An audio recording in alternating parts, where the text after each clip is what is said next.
Hello বন্ধুরা, সবাই কেমন আছেন? আশা করি সবাই ভালো আছেন। দাদাভাই বাইক সেন্টারে আপনাদেরকে অনেক অনেক শুভেচ্ছা। তো আজকে আমি আপনাদেরকে রোলনের চেন আপনাদেরকে ইনস্টল করে দেখাবো।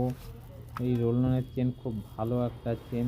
এই চেন আমি কিসের কারণে চেঞ্জ করছি, আপনারা স্টেপ বাই স্টেপ ভিডিওটা দেখো, লাস্ট পর্যন্ত ভিডিওটা দেখো। অবশ্যই আপনাদেরকে বলবো কিসের প্রবলেমের জন্য এই চেঞ্জ করা হচ্ছে। তো এই চেঞ্জ আমরা বাইকের মধ্যে প্রচুর পরিমাণ কাস্টমার এসে বলছে আমার গাড়ি প্রচুর পরিমাণে একটা ব্যাকওয়ার্ড আওয়াজ হচ্ছে। ব্যাকওয়ার্ড আওয়াজ হওয়ার ফলে কি হয় যে গাড়িটা চালাতে একদম আমাদের ভালো লাগে না।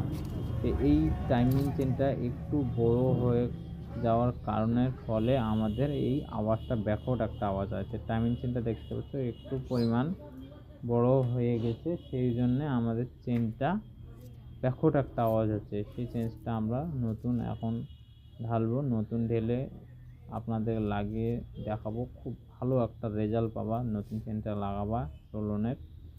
কেন যে এই চেঞ্জটা খুব ভালো চেন, একটা একটু মোটা চেন। অল্প সময়ের মধ্যে আপনাদেরকে কীভাবে চেনটা লাগিয়ে দেখাবো, খুব দ্রুত, খুব সময় কম লাগবে। আপনাদেরকে পুরো ভিডিওটা দেখো, অল্প সময়ের মধ্যে আপনাদেরকে চেনটা ইনস্টল করে দেখাবো। সেই নতুন চেনটা লাগাবো, খুব সুন্দর একটা আওয়াজ আসবে। কাস্টমারও আপনাকে ভালো বলবে, না আপনি খুব সুন্দর আমাকে কাজটা করে দিয়েছো।